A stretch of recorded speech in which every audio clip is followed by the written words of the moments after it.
The concept of the phoenix out of ashes came from a conversation that I had with a guidance counselor, and it was, we had just read in the paper about a break-in at one of our local stores, and there was a big kind of hubbub about it, and, you know, the hubbub was that the kid outran the police. That's what the hubbub was, is that he had 2 cases of beer, and with 2 cases of beer, jumped a fence and outran the police, and so the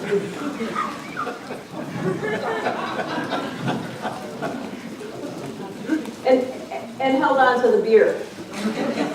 And the guidance counselor said, well, there's another one up in smoke. And I wasn't willing to give up on an 18-year-old, on an 18, teen being the key word there, because he had lifted 2 cases of beer, okay, up over the fence, and I said, can you tell I'm a little bit proud of him? It's a shame. I'm ashamed of being proud of him, but things got better from there. So that's where this phoenix out of ashes, because in mythology, which I loved, there's this concept of this phoenix, right? And it looks like it's dying and its feathers are coming off, and then it goes up in smoke. And you go, oh, no, keep watching, because then it comes back out of the ashes. It isn't like it just kind of dies and comes, no, it's ash. It's done. And it's the ashes that this bird comes up out of. And that's what my work with youth is. It really is. I'm not willing to give up on anybody. Anybody. Anybody. So even in ashes, I have hope. So this concept, and I love you talking about, wait, Sierra and I didn't, we didn't meet until yesterday, but she talking about Soren, and I'm like, I'm with you, because that's exactly what I want for my kids, is I want them to come back. I want them to use those ashes to come up out of. And I was working on this presentation at one point, kind of late one night in my office, and one of my kids came in that just had gotten out of football practice, and come over, and he was hanging out, and he said, that would make a great tattoo. And I said, no. Although my entire leg is tattooed. No. Listen, don't make those decisions. Not yet. So that's where this whole concept kind of came from. So I want to give you just a little bit of history so that you understand what my perspective is. My father was an elected official for 30 years. I love politics. In 2nd grade, I was asked to go home, this was our assignment, go home and find out what nationality you are. I don't know if we were going to pin it on a world map or something. Go home and find out what nationality you are, and I had forgotten. There are 6 kids in my family, and I don't know. Things were crazy in our house, wonderfully crazy, but crazy. And so I was at school, and I'm a 2nd grader, and I'm standing there, and the nun says to me, what's your nationality? And I went, Irish Catholic Democrat. Which one of those do you want? So I grew up like thinking that we were the Kennedys because my dad was an elected official. And one of the things that I want to tell you about how this kind of came about just real quickly is we lived on Lake Erie in Michigan. We all knew Michigan, right? We lived on Lake Erie, and in the springtime when the ice thaws, it floods. And it would flood our yard. And we were a full block away from the beach, and it would flood our yard. And we were out there doing sandbags, and it would go down into our basement, and we would be flooded. And my father says, we need dikes. I mean, you need a hill so that it's got to come up over the hill before, right, it hits us. And so he started the Beach Association, and he found funds to build dikes in the area where there were homes along Lake Erie. So those people today don't get flooded. And then he decided, it's nice that we're not flooded. Why don't we go bigger? And he found funds for parks. So he started off with building this beach association, and of course became the founder and president. And then he became a township clerk and started putting in parks. He started public transportation in our county. He was on the first committees. The first time that I ever went to Washington, D.C., which is just one of my favorite cities, because, you know, I'm a Kennedy. So, the first time that I went was on a business trip with my dad. And he was there as part of a national meeting to look at the transfer of hazardous waste in safe ways along railways, because we have a lot of trains that run through our area. And so that was my experience in Washington, is that my dad was going to make a difference. I grew up stuffing envelopes, painting election signs with stencils. I'm really aging myself there, but we didn't have printers, we did stencils, right? I grew up knowing that I could change the world. And that's what I come out of. And I'm shocked when people don't come out of that, but I have to understand, you know, I got Bert. Does he look like a Kennedy? Do you get it? A little bit, doesn't he? Yeah, Irish Catholic Democrat, any of those will do. 2 Bernie-isms for you.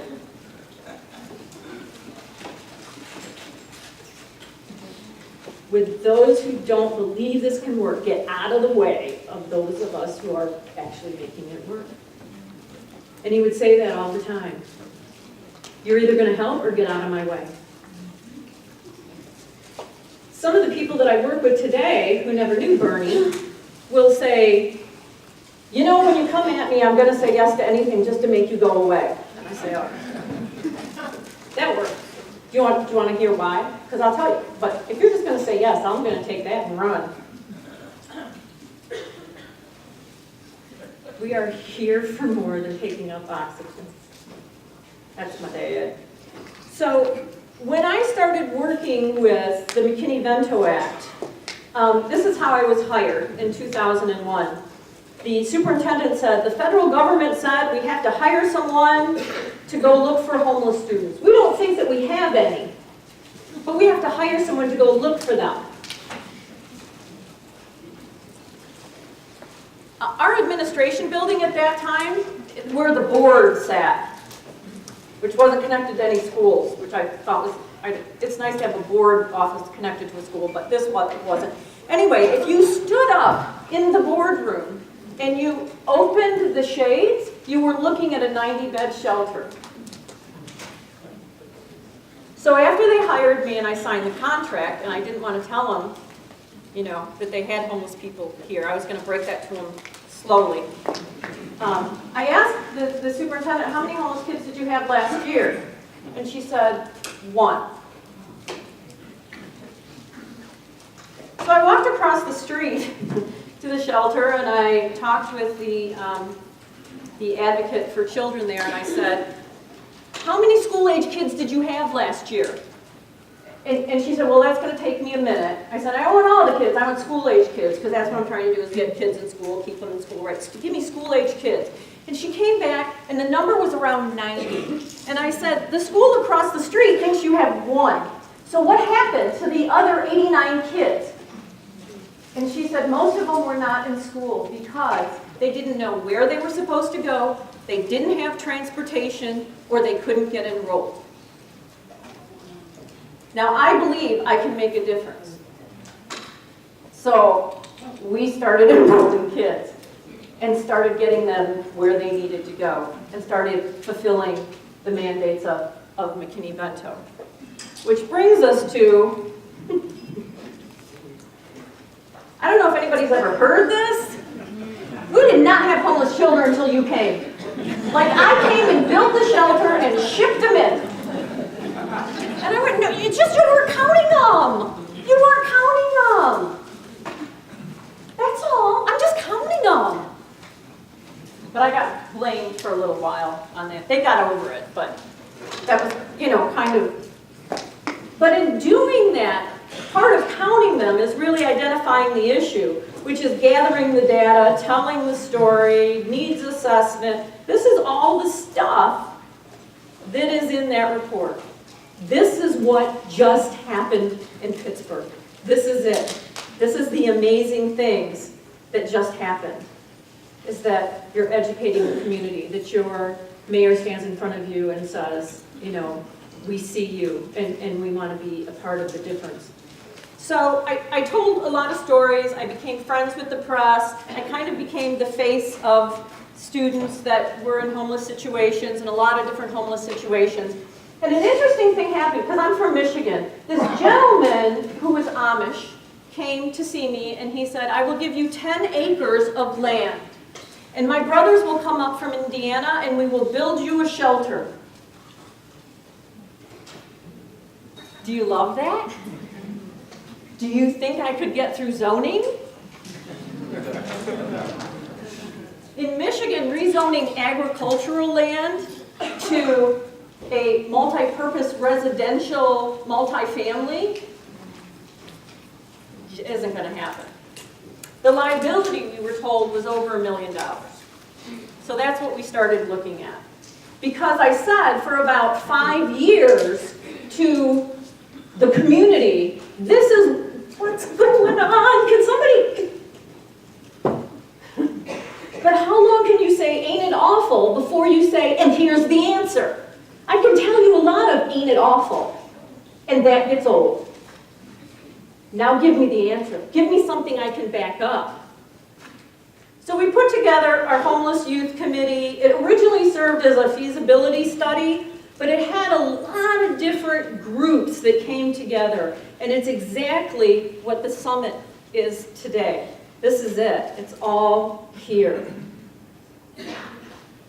And what we found, oh yeah, special ed, I'm sorry, they get to come too, is that we could not afford to take this man's offer. If he built it, we couldn't sustain it. There was no funding to sustain it. If you're talking about a youth shelter, you're talking about 24-hour staff. I love the farm concept. I'm like, you know, build a nice mother-in-law apartment out back for me, you know. We couldn't do it. We ran into so many roadblocks that we couldn't do it. This is the program that we ended up with, that is one option of many. When we talked about the continuum, this is one option among many of them. And we named it Roadmap to Graduation. And it started with this woman that I was working with, very nice lady, and I'm working with her on getting this student college applications. The student that's living with her is going to graduate. And this student was a friend of the woman's grandchild. So her grandchild came to her and said, Grandma, you have, you know, an empty house, and my girlfriend really needs a place to stay. And Grandma said, well, let me meet her, or whatever, and took her in. And so now she's getting ready to go to college, and we're working on college applications, so I'm working with Grandma on this, or kind of Grandma on this. And she said to me, you know, every year I've taken in a foreign exchange student, and last year she was from Palmyra. Now my geography isn't the best, but I'm thinking, is there a country named Palmyra? Palmyra is a little bend in the road in our town between two, well, the second one isn't even a city. It's between a city and a town, and it's a bend in the road. They have a flashing yellow light and a really good party store. That's Palmyra.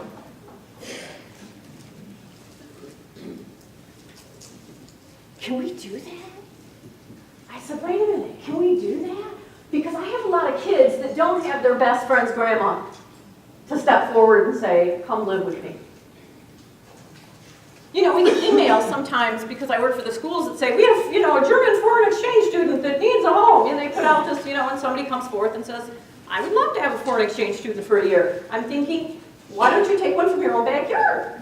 And so can we do that? And what does that look like? And so with that concept, it really is the basis for a roadmap to graduation.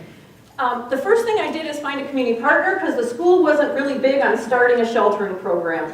They were willing to donate all of my time, but they didn't want to be the fiduciary for it. It isn't part of the mission of schools. So they had difficulty with that. So I went to Catholic Charities, and the reason I went to Catholic Charities, besides the fact that we think we're Kennedys, is that they were one of the 2 agencies in our town that did foster care. And when we had the original meetings, when I was screaming and yelling and saying we have homeless, somebody's, they came to the table and said, we want to be a part of this. And I said, I would believe what you just told me. So I went to Catholic Charities and I said, I think we want to do this program, and I need somebody that can go and check out a home and say this is an okay place for a kid to be, right? That's the piece I don't have. Working with a kid and what do they need to, get through graduation and, that stuff I'm really good with, but is this home, I've never worked in foster care. I've worked with a lot of kids that have been in foster care, but I've never been a foster care worker, so I don't know how to do that part. And you do, Catholic Charities. So, and the director looked at me and said, you have no money for this program. I said, I have $10,000 that I need to use as a stipend for families. We gave them $200 a month. That's pretty sad, isn't it? That was the stipend for this child. $200 a month for taking in a student. And I have $10,000 from a Youth Council United Way grant that I had written, with no program at all, just saying I need money for stipends. And they gave it to me because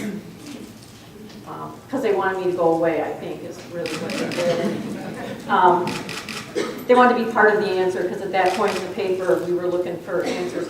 The news coverage was really heavy. Media has been my friend.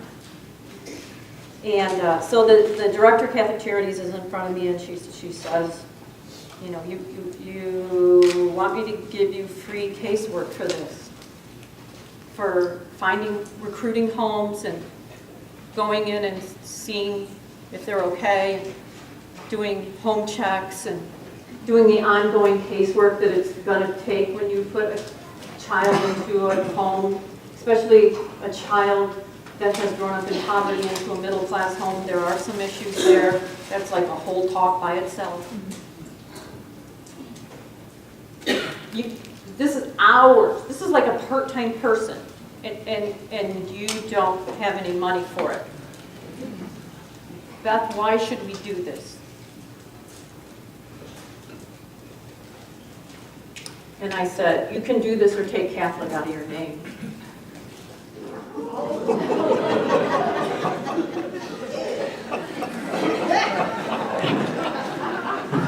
JFK and my dad are high-fiving in heaven, I'm telling you. She looked at me, and it was a very... She came to the table. She came to the table. She came to the Homeless Youth Committee and said, we want to be a part of the... We want to be a part of the answer unless it costs money. I'm sorry, is that what you said?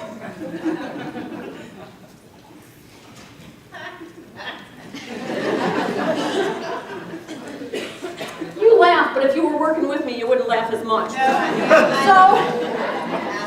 So she stared at me for a few minutes, and I'm willing to stare down anybody, and she said, okay, let's do it. And so we started dealing with licensing issues, liability issues. They were a child placing agency because they were foster care. That's part of, so that we didn't want to endanger. All of that stuff I'm going to do in the breakout session. All the legal business that we had to do, the nuts and bolts of it, the paper, all of that I'm going to do in the breakout session after this. But we started it. And after about a year of working through it, we call them mentor homes. And partially that's because of licensing. Because if host homes originally was the concept, but they couldn't have host homes. That would endanger their licensing. But they could run a mentorship program that was 24 hours a day, 7 days a week. So these are mentor homes that they are in. The licensing people told us those words, and that's what we continue to use, is that they're mentoring programs, which made a whole new funding source become available under mentoring, see? And so that really worked well. So that's how that originally looked. It was interesting because one of the things that we got were the people, the families that had really kind of burned out being foster care parents. And they burned out because of the court, because they disagreed with decisions that the court made, and I don't work for the courts, and that's hard stuff. So they quit being foster care parents. They came back for this program. They came back to help these kids through to graduation, and that's the commitment that they made. So that's originally where we got a lot of our the homes that we were working for. We originally started with seniors on track to graduate, because if you are 17 years old and you have 5 high school credits, then we need to talk about Job Corps. That's kind of where we were at. There were other options. There were no youth shelters in our town at all. And the nearest one was 45 minutes away, and they had some local funding that prevented them from being able to take our kids. So the only option when we started was hopefully someone's kind and takes you in, or you're sleeping outside. Those were the options. So we looked at seniors on track to graduate, which is a year commitment. We're asking you to keep this child for a year. We did take some 17-year-olds. We even now have some 16-year-olds, but we need a power of attorney if they're under 18. I will tell you that Child Protective Services and Juvenile Court has been awesome working with us if we cannot find the parent. So they help us through that whole thing. There are some situations where I have families and friends that have taken them in, and I make them a roadmap situation. And at first I fought that, because I thought, you know, if your best friend's grandma is going to take you in, why do you need roadmap to graduation? You're one of the lucky ones. Yay for you, right? And what I saw after a little while is that those informal situations break apart. Like you talked about, you know, this was going to work, no, this was going to work. And so we found out if we put a lot of casework and services around that we caught situations that were going to make this fall apart, and we caught them before they did. And so we would have an opportunity to kind of bring it to the table and have a family meeting. And we would do that and start and deal with, you know, some of the issues of curfew. Curfew's real here. Because some of the kids that were in this program, not only did they not have a curfew, the concept that anyone gave a damn if you came home or not was just beyond their comprehension. Now, you get in trouble if you don't come home? I get in trouble if I do come home. But this is different now. And so we talked about curfew, and we talked about rules, and we talked about... There isn't anything we didn't talk about. There is a monthly stipend involved. I loved listening this morning when we talked about employment, because employment became a huge factor for us. Goodwill Industries, which usually works with disabled folks, they were at the table saying, we want to be a part of the answer. And you know where they found it? Was with our businesses. Our businesses gave them money to employ our unaccompanied youth. Even though the majority of our unaccompanied youth don't have a disability. They said, if you're an unaccompanied youth, we think that you are at risk. And so we're going to expand disabled to disabled and at risk. And the businesses backed that program because it was employment, and it was about getting kids employed.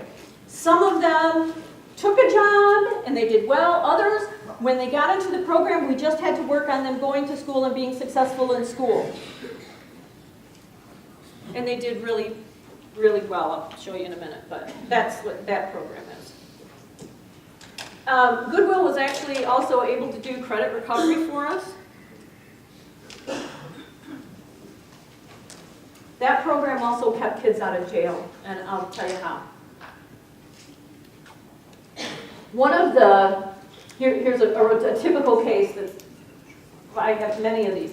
So I have an 18-year-old in alternative ed finishing up his high school diploma. And he gets a ticket for a minor in possession of alcohol and possession of marijuana. And now he has probation and he has fines. And he can work off some of his fines, but in Michigan you can't work them all off. So now he has fines, and he has to pay for probation as long as he's on it. And he has no way of doing that. Collecting bottles, we have a 10-cent bottle return in Michigan. Collecting bottles is his best bet for paying his probation fines. Goodwill will give him a job, usually 20 hours a week and usually on the weekend. So it's cash in his pocket. Where does the cash come from? From Goodwill? From the businesses who started that program, that work with Goodwill to train those youth.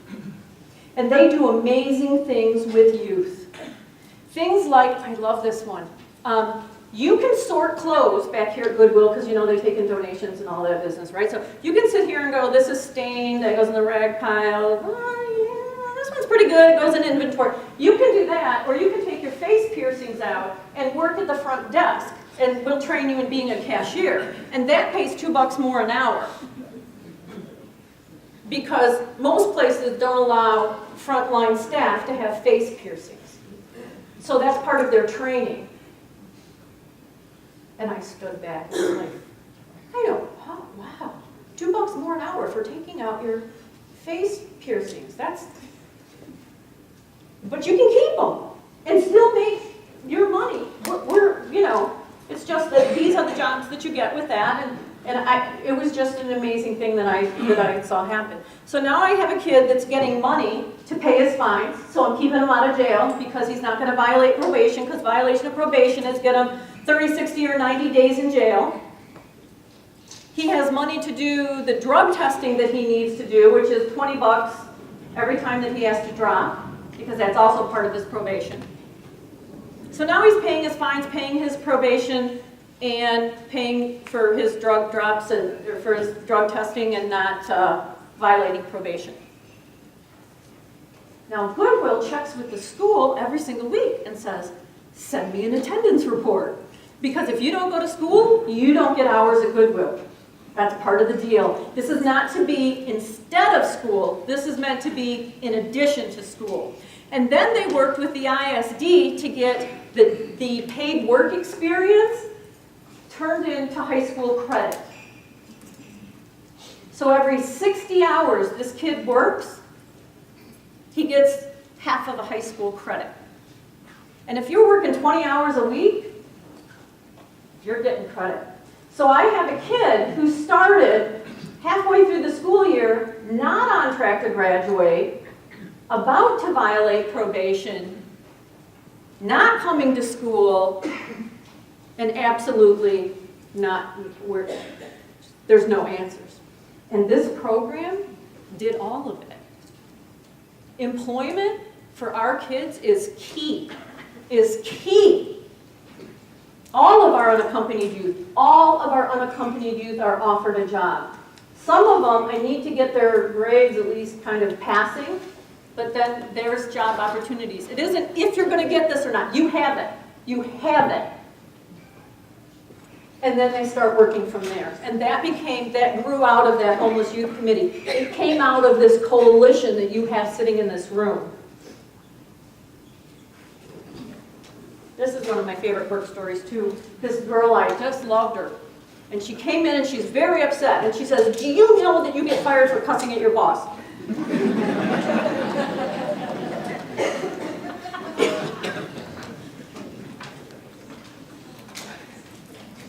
I did know that. I did not know I had to teach that. But I did for her. And I didn't know that.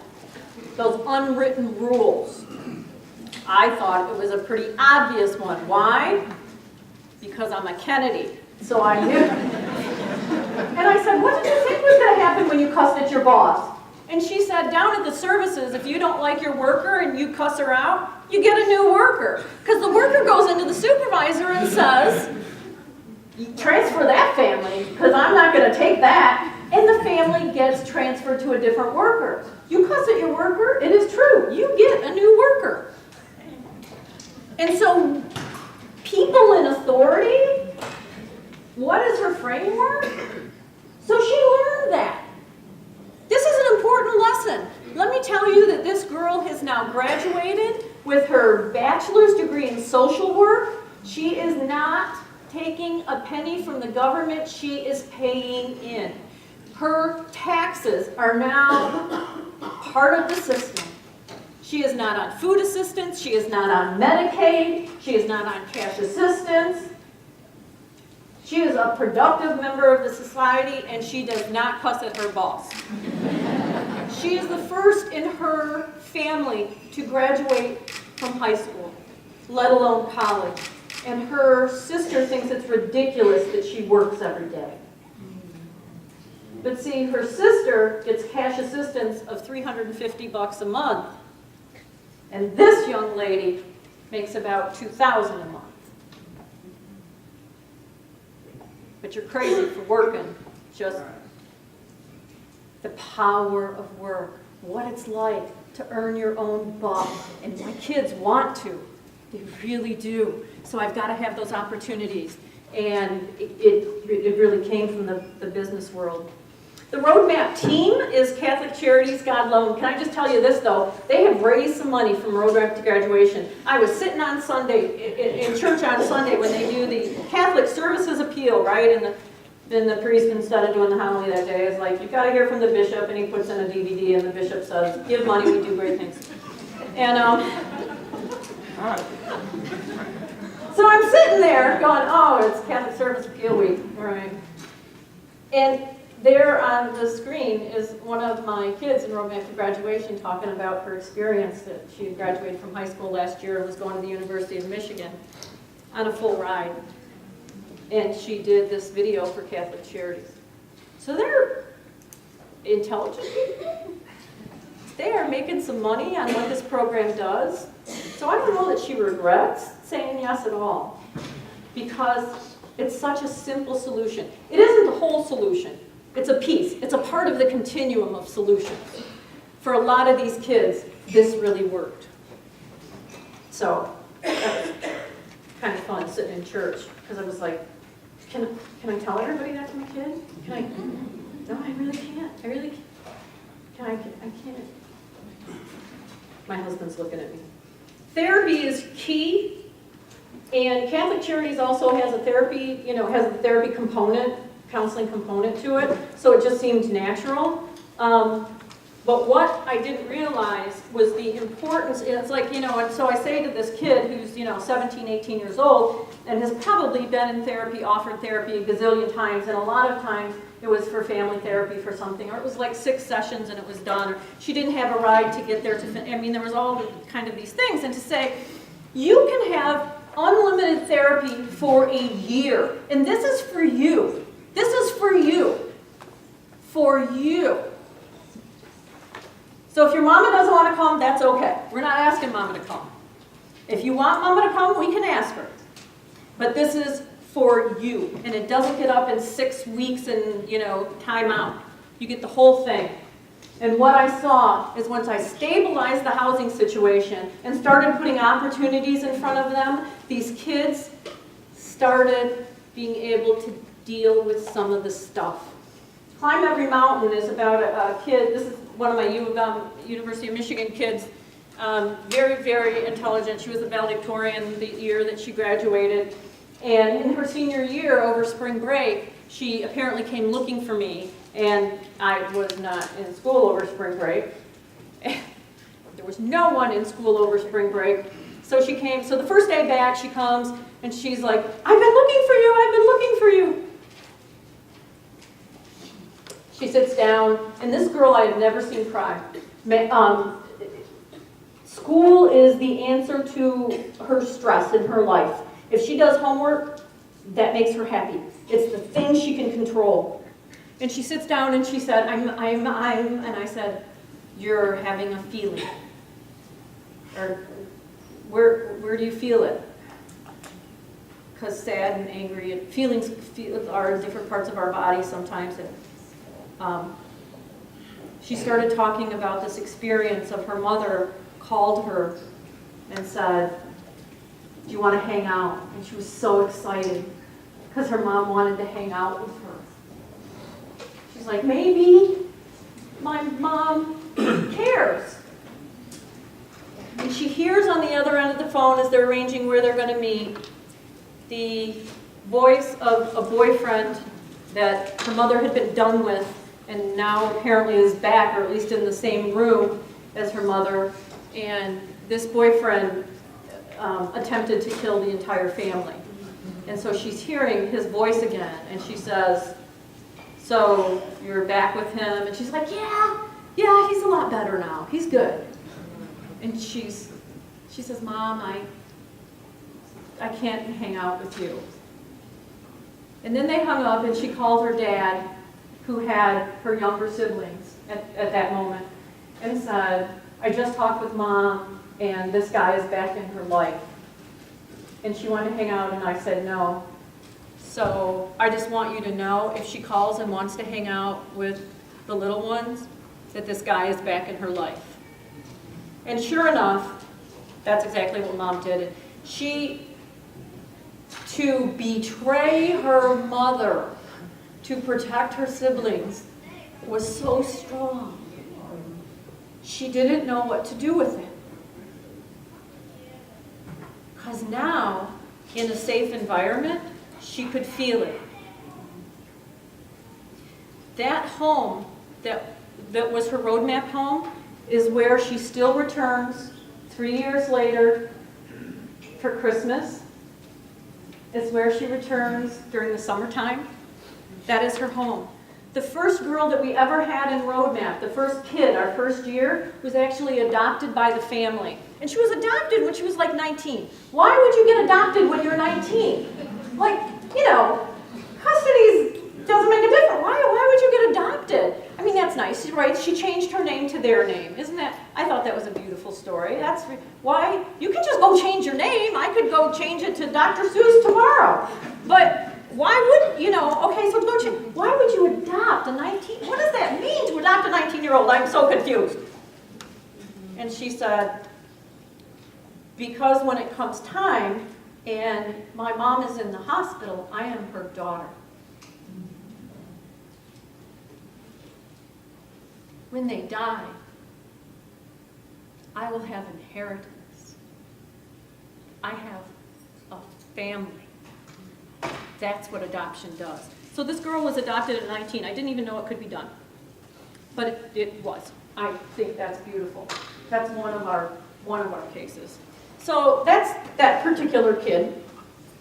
I had another young lady, just to highlight one more story, that she did not remember things until she was in a stable home, until we put her in roadmap to graduation.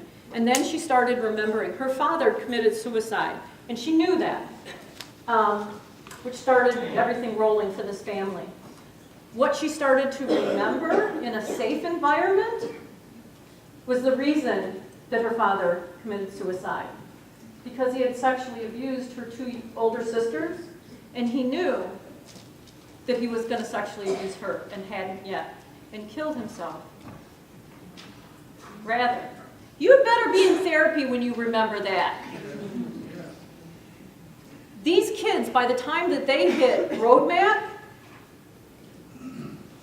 I love the concept of family reunification. But you know what? By the time that they hit us, we're about taking care of you. And I have said to more than one kid, and this is a little controversial maybe, as long as you're waiting for your mama to take care of you, you're not going to take care of yourself. And that's where these kids are. And it's wrong, and it's real. So I better have real solutions. So, stable housing. We have a bunch of things mentor homes have to do. We have some really awesome mentor homes. Employment, therapy. I will tell you, none of this works in our program, I don't know anywhere else, without all of those components. They all have to be there. I can't just say, give an apartment to a kid and you can go. There's this accountability constantly between Goodwill and the schools and attendance and the program, and it's happening all over the place. I love data. I threw some in here because I think quantitative data and qualitative data are really important. So this is the quantitative data, what we know about our runaways. I mean, this isn't news to any of us. This made suicide prevention funds available to Roadmap to Graduation because I had this stat. Here's my Lenawee County data. Not that it's important to you, but I think it's important to go from the national to the state to the local data. Those were the number of kids I worked with last year. That's how many unaccompanied youth we had. And then there's qualitative data, which I think is really important too, which is just, the quotes from my kid. There's no love for me. No one cares for me. When my mother died, there's no love for me but me. I gotta love myself. That gives you a flavor of what they're experiencing. This is why we do it. Yeah, I have 1,000 stories. I have 1,300 stories just from last year. But the quote, both pieces are important when I'm talking about trying to secure funding or trying to start a program. I need both pieces. I need qualitative and quantitative data. And so I put these in here. The aluminum shed, the heater, he was always afraid that he was going to burn to death at night because he had a heater going and blankets up against the heater. I'm not dying, so that's okay, right? If I'm not dying, there's more to life than not dying. Oh, did I miss one?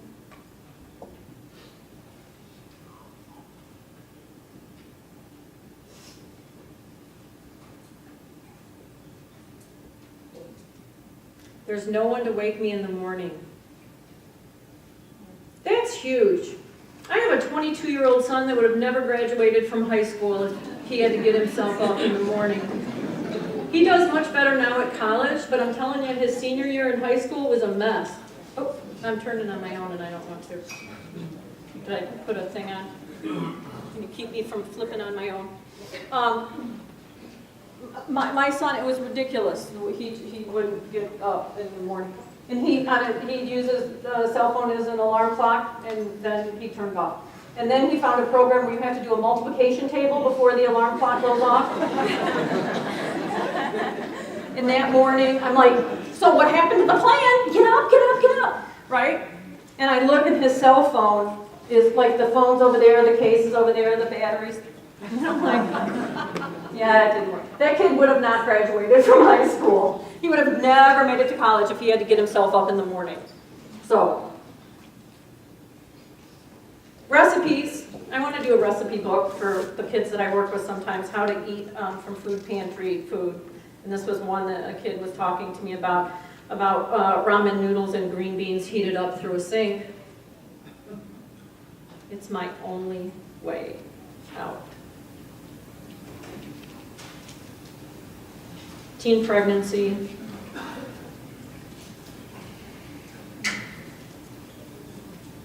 It's expensive. Teen pregnancy is expensive. Dropping out costs us some serious money.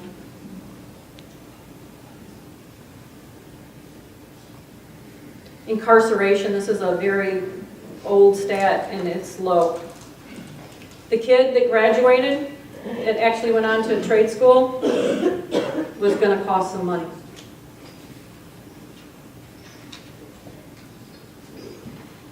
It's kind of hard to argue with it. It's a little program that could. And it's easily duplicated. Pay me now, pay me later. But if you pay me later, it's going to cost kids.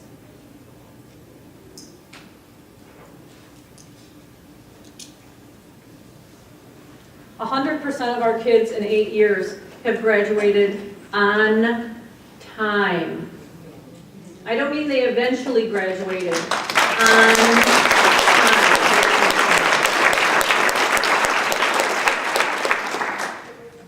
87% attend college. That doesn't include trade school, and I do have several kids that go into the military every year. I had a kid cry on my couch in my office day after day after day. He came back 2 years later. He was a Marine and he had his dress blues on. He was doing recruiting and he's like walking through the hallway. And I'm like, hey, Gus! And he looks at me and he's like, ma'am.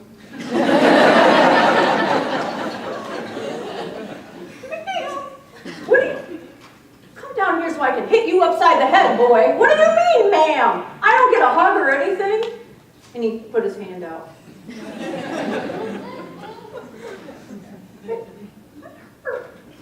You cried in my office. I have seen snot rolling out of you, boy. No. He's a Marine now. Doing wonderful things for our country. And of course we have a 100% employment rate.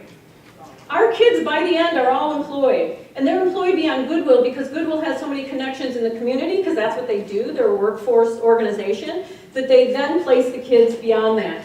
Last year, a business stepped forward and is carrying the program beyond high school so that our kids that graduate that aren't going on to college, or maybe they're going to college locally, can continue to work. This is what I want to say. My father is long gone. He died 5 years ago. In my arms. And he handed me a baton and said, keep going. His mother let every Irish person that ever came to America in our area flop on her couch. That's what she did. My father built dikes and parks and started busing. I get kids in school. See, when people tell me they're difficult kids, I am taken aback. No, it's a difficult situation. The kid isn't difficult. Well, he ran away with two. I'm telling you, he's fast. We've got to get that boy on the track team. That's what I'm thinking. There is potential. He is determined. He may need a 12-step program first, but he's determined. I have got to respect that. That kid, when he did eventually get out of jail, got into alternative ed, graduated, and went on to trade school. This isn't a difficult kid. This is a kid who's been through a lot of difficult situations. If you are in this room, you have the baton. You're up. The people that came before us are gone. They have given us something to work with, but you got to take the baton and run. You're up. Don't drop the baton. I am still running. I still have the baton. My son, God love him, who can get himself up in the morning now, says, Mom, you're like a little suffragette. He said, this is just like a movement of its time. I'm going to tell my grandchildren that your great-grandmother was part of the movement to get kids in school when they kept them out of school because they were living between places, because they were in homeless situations. We didn't let kids in school. We didn't let them stay in their same school. We made them switch every single time. He said that was craziness. And your great-grandmother was a part of the movement that stopped that. He said, today we still have to defend our right to vote, but we're not fighting for the women's vote anymore. We've got that down. Now we just have to get out to vote, but we can vote, right? He says it's the same thing. This that you're working on, homeless youth in the streets, we have a place where kids have frozen to death in the back of a park. And his dream is that someday with his great-grandchildren, that he will take them there and there will be a bronze tent that commemorates the people that died in that park back in the day when we did not provide housing and shelter as a basic human right. So he has a baton, and you do too. And thank you for inviting me.